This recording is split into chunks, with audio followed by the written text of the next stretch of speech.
Hello po, magandang gabi po sa inyong lahat.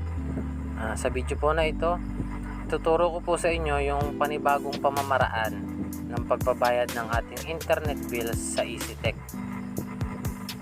So, ngayon sisimulan na po natin. Unang-una, magbukas lang po kayo ng any browser application nyo po. Kung may Google Chrome kayo, buksan nyo lang po yung Google Chrome nyo. Tapos, kapag nakapagbukas na po kayo, type nyo lang po dyan sa search bar yung malinawEasyTech.com, then go nyo lang po. Kapag nandyan na po kayo sa website, makikita nyo po sa taas dito sa kanang parte itong tatlong guhit, click nyo lang po yan. Tapos ito po nasa baba, login.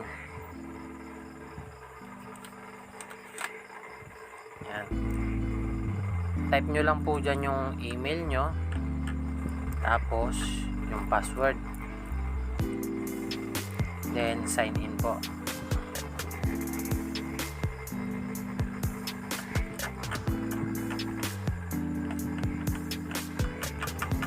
Yan. Kapag nakapag sign in na po kayo, ito pong icon na to na may nakasulat na bill, itong kulay green po, click nyo lang po yan.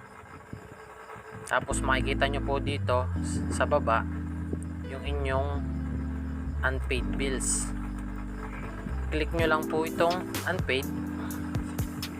Tapos ito pong GoPay. Madalas po ang lumalabas dito sa GoPay na to ay payment.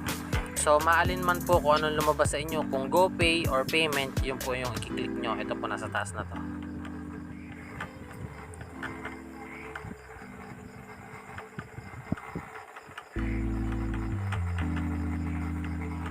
Yan. Mag-a-appear na po sa inyo yung panibagong method natin ng pagbabayad, yung ating payment gateway through Sendit. Nadyan po sa taas itong bill nyo na babayaran. May tax po siya. Tapos nandito po sa baba yung mga ways na pwede nyo pong gamitin. Nandito po itong GCash and Paymaya.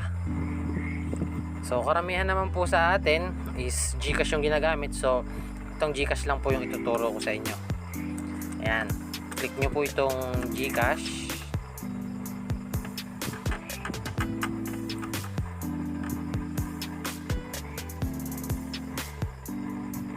Ayan, login lang po ninyo. Tapos may magte-text po sa inyo na code para makapag-login kayo. Ayan, 555160. Then next, enter pin lang po.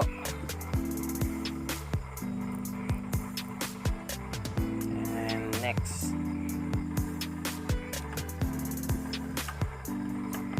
Yan, wala po kasing balance yung GCash ko, so hindi ko po siya actual na may papakita sa inyo, pero ganyan lang po yung step na gagawin nyo.